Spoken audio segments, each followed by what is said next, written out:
ยินดีต้อนรับเข้าสู่ช่องสายเทปก่อนนะคะนี่เราจะมาดูบรรยากาศรอบๆนะคะ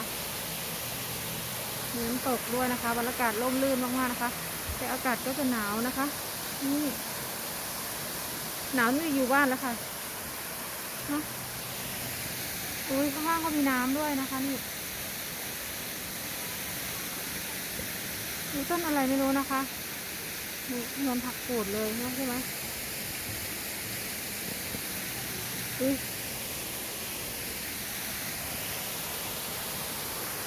นี่มีน้ำตกด้วยนะคะเราจะไปฝั่งนั้นนะคะ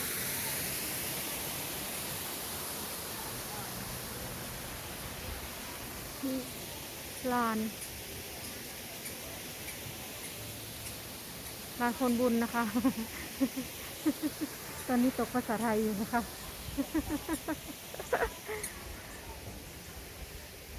ตอนนี้ตกภาษาไทยอยู่นะคะอุ้ยบรรยากาศสวยงามมากๆตรงนี้ก็มีวิวนะคะดูนี่ตรงนี้ก็มีวิวนะคะเอฟซีวิวสวยมากๆ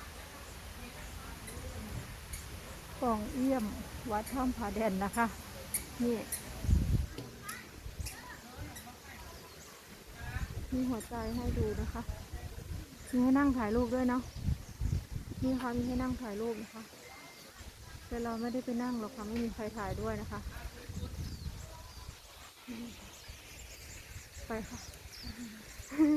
อุ้ยมันเป็นตะลื่นได้อันนี้ไปนะคะเราจะพาเดินขึ้นบันไดลงบันไดนะคะจะไปดูน้ำตกอยู่ข้างล่างนะคะ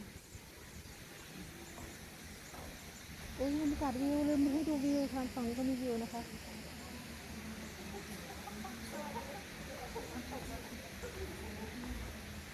นี่ดอกอะไรไม่รู้สวยจังเลยสวยไหมคะอุ้ยสวยมากนี่มันจะขึ้นตามต้นไม้นะคะกล้วยไม้หรือเปล่าอะไรไม่รู้นี่อุ้ยสวยมากนี่มันดอกกระเจียวเลยดอกกระเจียวริมทุ่งนะคะ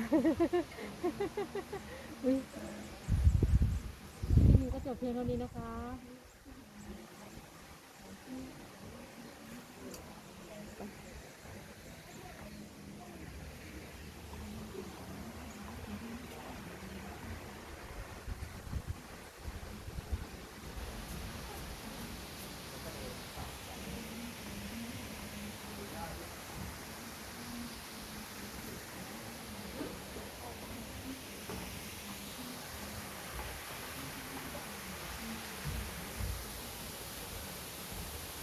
วันนี้จะพาเอฟซีมาชม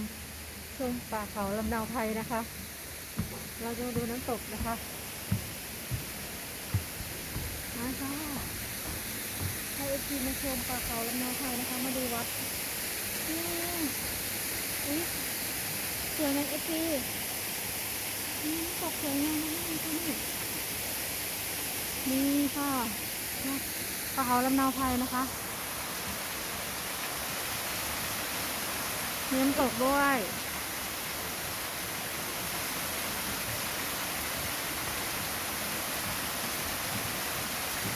คลิปนี้ก็จบเพียงเท่านี้ค่ะ